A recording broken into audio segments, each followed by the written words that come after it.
Hello and welcome to my channel. My name is Esme and I'm doing the Booktube Newbie challenge, as I thought it was a good way to introduce myself before diving into any other content.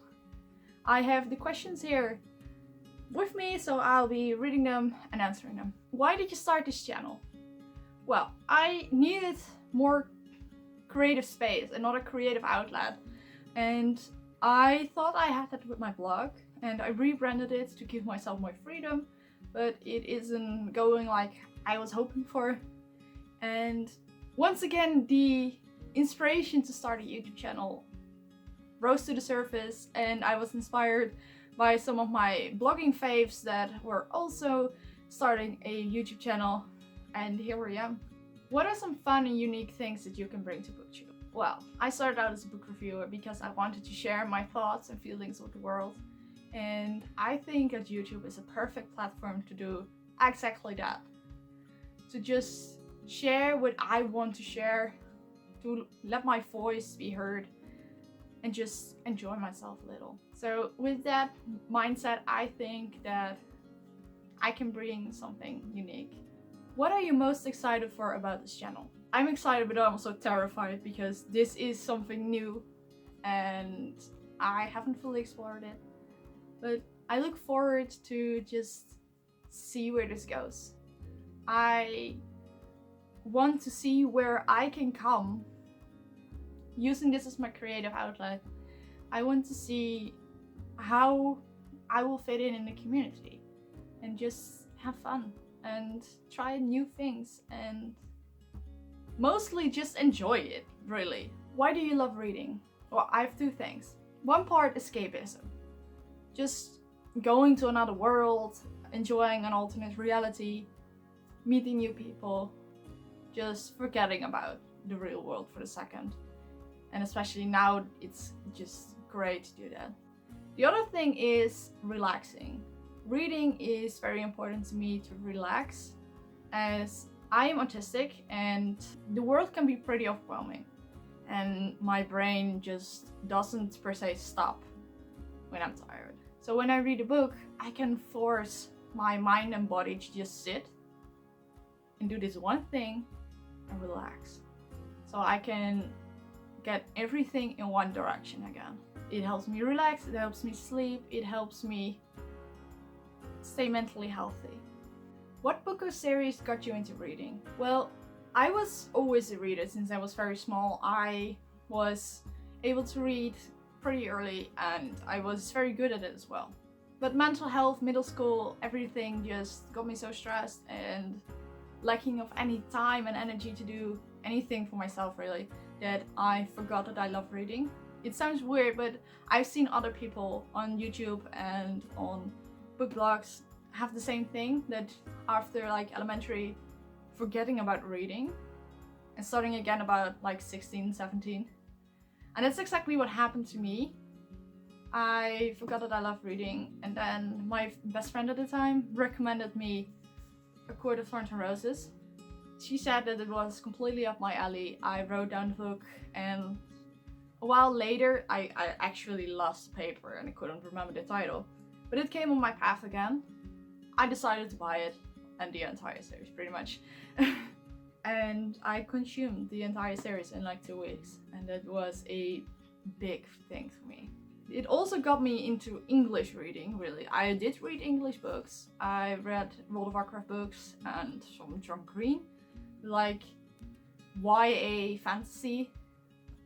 I didn't really do that yet. Reading this book got me into a community, got me into the reading lifestyle. It also opened doors to other writers that I'm still enjoying today, like Lee Bardugo, Victoria Schwab, like all the big names. And from there on, it snowballed to the smaller names, the newer names.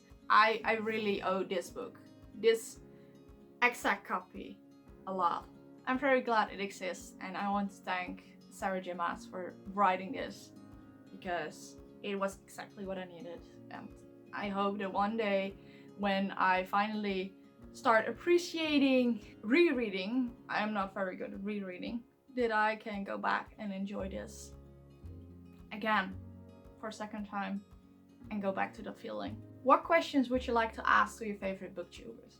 Well, I was able to ask my current favorite booktubers, but I didn't know them at the time, except Beth from Books Nest, a couple of questions in Library of Caris's live stream the other day with new booktubers.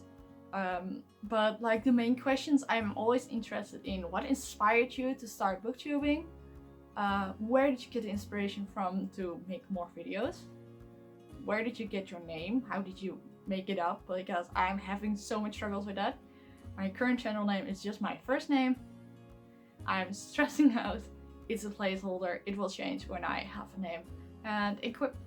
I'm currently using my phone. I plan on using my DSLR camera, but I need a proper microphone and wait to see what I'm filming and see that I'm in focus.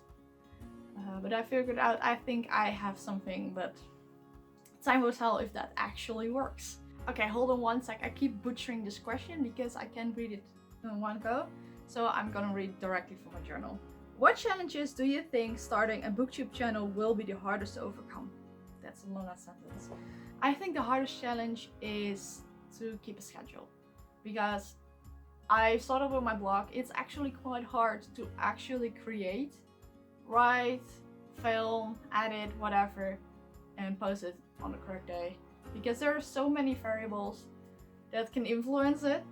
But we'll see. I will try to get a video out once a week to give myself plenty of time. Maybe not at first, because I have some last tests to finish up before I'm done with school. But from then I will have seas of time, and you'll hopefully see more content of me. When did you start reading?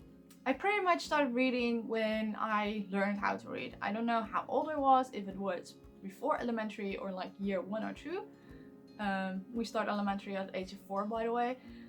But I have read ever since, and I enjoy stories and everything, even though I wasn't an avid reader during a couple of years, like from 12, 13 until 16, 17, but I still enjoyed reading. And I am still an avid reader today, and I read a couple of dozen books every year, and I'm very proud of that. Where do you read? Well, I read pretty much everywhere I can sit with a book comfortably. 90% of that is if I can tuck in my legs, because sitting on a normal chair and then reading is really bad for my neck and just hurts over time. So I'm always sitting pretty tucked up in a chair, on bed, in the couch, anywhere I can sit with a book. Last question is, what kind of books do you like to read? I mostly read fantasy, science fiction, and since a really short time I'm also reading LGBTQ plus contemporary books, as I really find myself in there. I never really connected to contemporary when I was young, and I really think that that's because the contemporary books from the 2000s and the early 2010s were just something different. And as a queer autistic girl, I just never related to those books, and I never enjoyed reading them. But now there is more diversity in books, and I learned to enjoy contemporary. I'm still really scared to read them, as I'm just feeling the dread from when I was a child. But yeah, I enjoy those as well. I hope you enjoyed this video. If you did, leave a like, leave a comment, subscribe, and I will see you guys next time. Bye!